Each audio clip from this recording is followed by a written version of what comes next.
Durante la alcaldía de Sergio Fajardo nace la gobernabilidad, por eso es un personaje tan importante alrededor de todo esto, y al día de hoy se le sigue acusando de haber pactado. Esos dos personajes que ustedes vieron ahí en un momento fueron enemigos.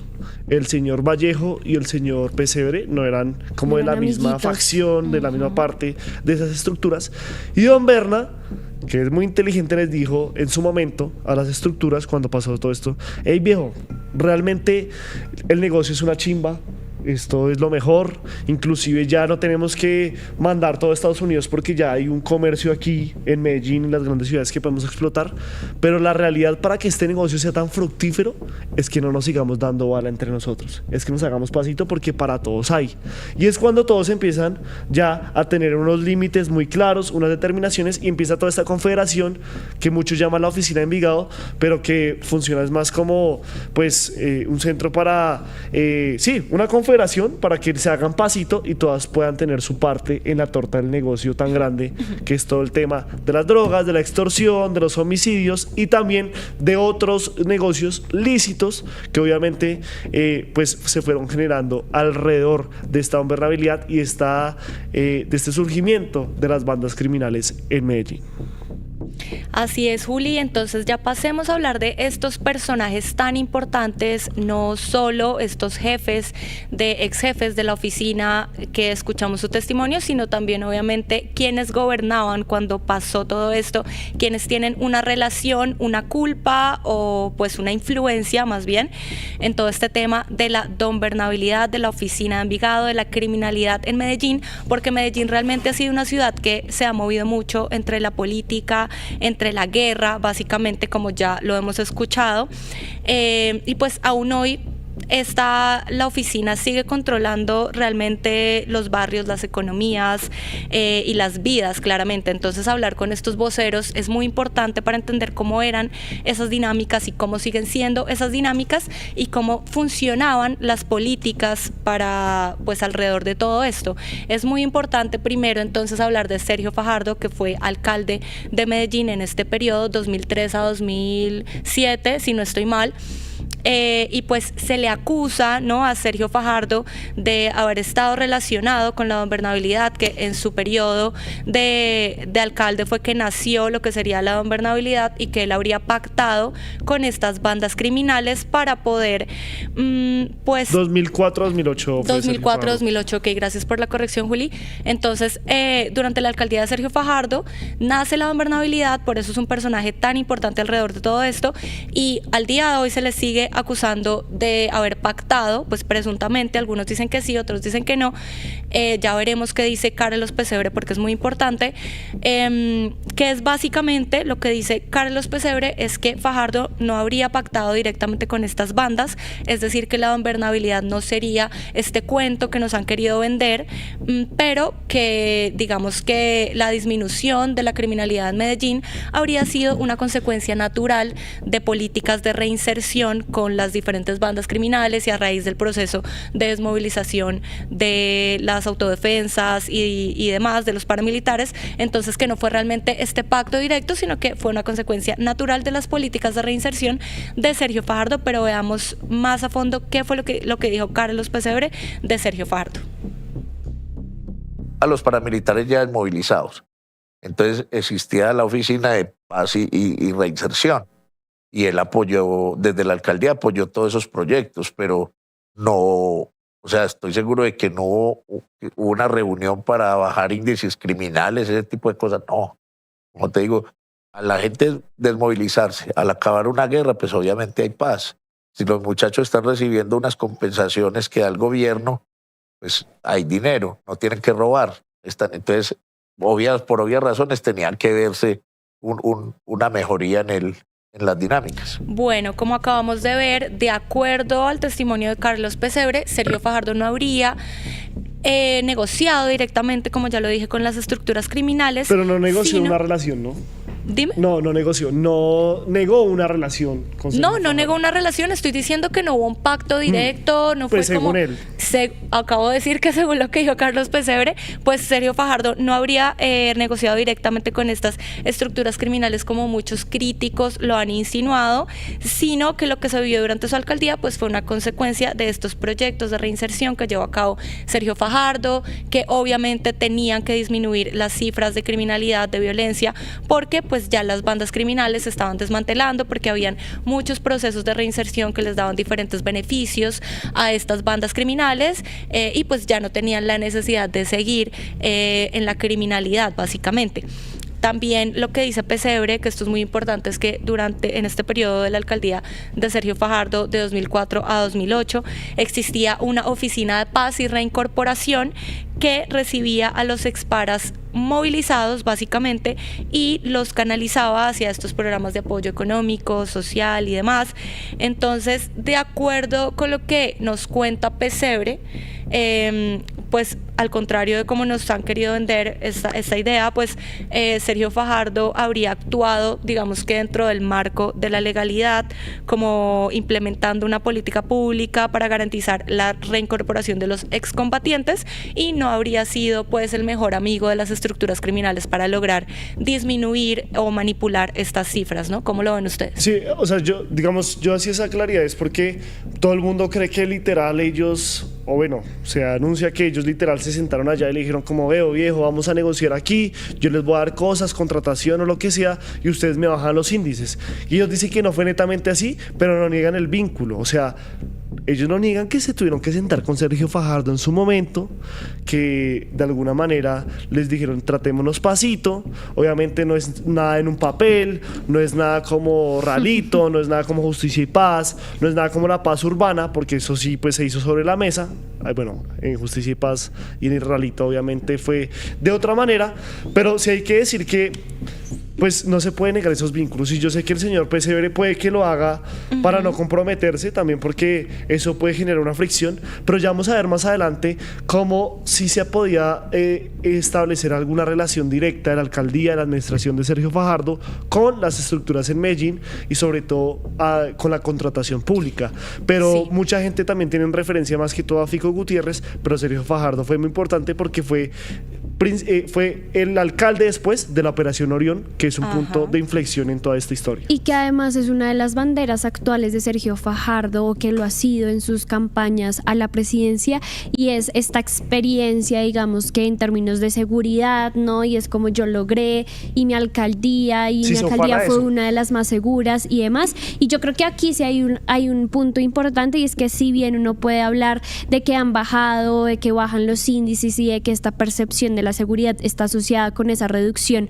de los homicidios, pues igual es un costo muy grande que se sigue pagando las personas, y si bien disminuyen los homicidios, pues las bandas siguen teniendo el control, ¿no? Digamos que hay un control ahí, hay de hecho extorsiones y demás. Entonces yo sí creo que esa percepción de seguridad también es un poco alterada al relacionarla solo con los bajos índices de homicidios, pero con una permanencia y un absoluto control por parte de las bandas. No, y es que las gráficas que uno puede observar, que aquí los tenemos a las manos, uno se da cuenta que es en la alcaldía de Sergio Fajardo donde los números se precipitan, los homicidios bajan exponencialmente, pero después de la salida de él como alcalde vuelven a aumentar. Entonces por eso es que se habla lo que sería estos acuerdos no explícitos para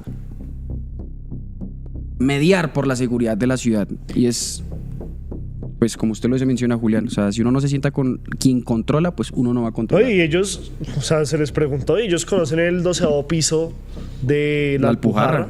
Y lo conocen en diferentes años y en diferentes administraciones, ¿no? Sí, no, o sea, lo que tú dices, no lo negaron. En la entrevista también, alias Pesebre, tú le haces, o Pepe, le hacen la pregunta puntual de, bueno, pero si hubo alcaldes que llegaron como a sentarse con ustedes, a hablar con ustedes, y él dijo, sí, los hubo, algunos, no dio nombres, pero sí, obviamente, pues tuvo que haber ahí un acercamiento, ¿no? Y pues ya con lo que ustedes mencionan, me dan pie para empezar a hablar del otro personaje muy importante que es Federico Gutiérrez. ¿Y por qué Federico Gutiérrez entra en la discusión y por qué es tan importante? Pues porque recordemos que él fue alcalde de Medellín entre 2016 y 2019, y como tú nos comentabas, Pepe, pues cuando Fajardo fue alcalde, como que las cifras de homicidios, de criminalidad, básicamente bajaron exponencialmente.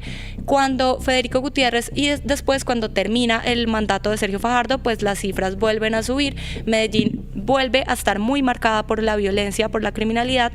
Entonces Federico Gutiérrez recibe una Medellín en esta época ya otra vez muy marcada por lo que sería la fragmentación de la oficina de Envigado a raíz de la extradición de Don Berna y demás, lo cual pues digamos que dividió esta guerra en fracciones, le dio la entrada a muchas más bandas criminales, y por eso esta fue como la bandera de Federico Gutiérrez también, que lo llevó a ganar inclusive la alcaldía, ¿no? La bandera de vamos a luchar en contra del terrorismo, de la criminalidad, y pues básicamente balín para todo el mundo.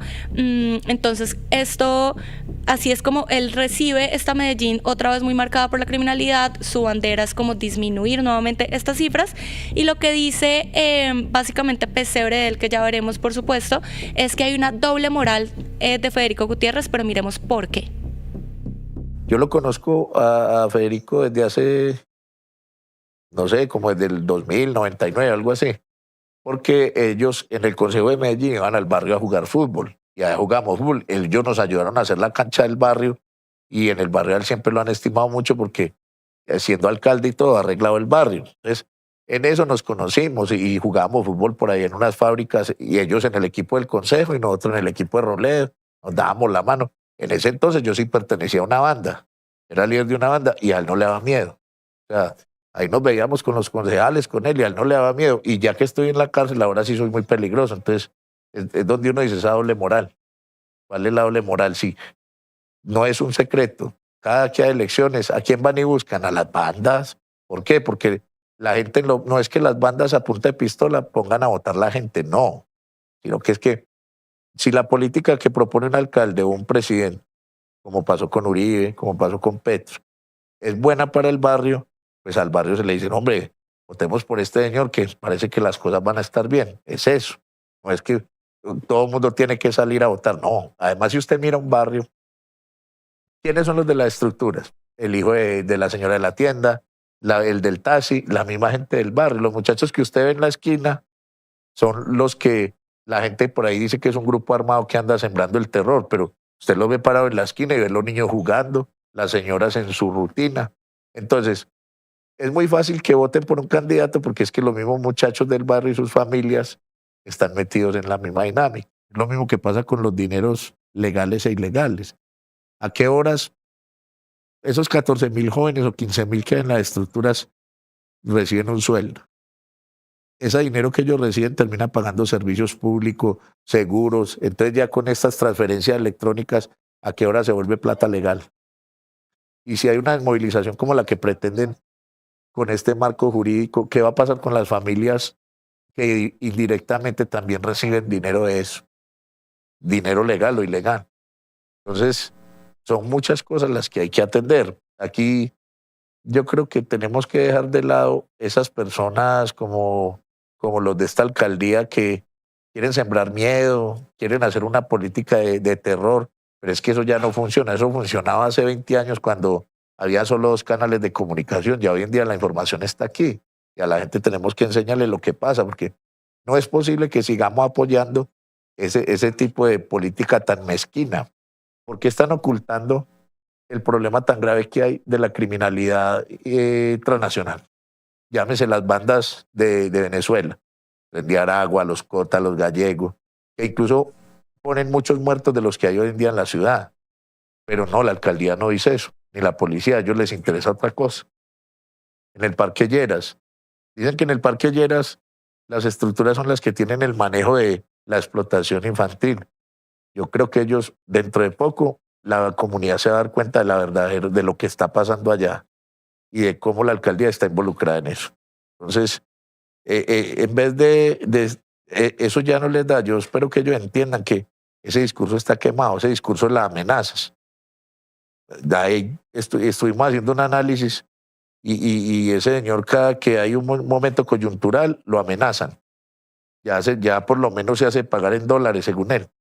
Pero eso es mentira. Aquí no, nosotros estamos haciendo para nosotros nunca lo hemos visto como un enemigo, particularmente yo. Para mí él no es un enemigo.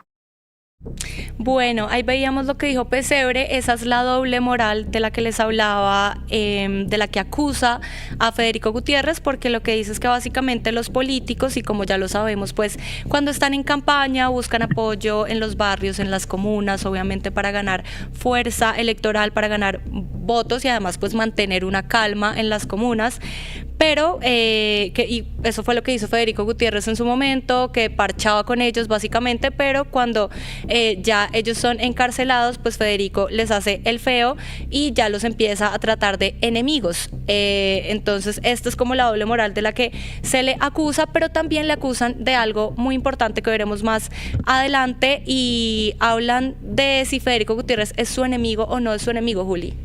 Sí, o sea, es que él lo dice ahí muy claro. Ellos lo conocen desde su época en el Consejo de Medellín. Estamos hablando del 2004 al 2011.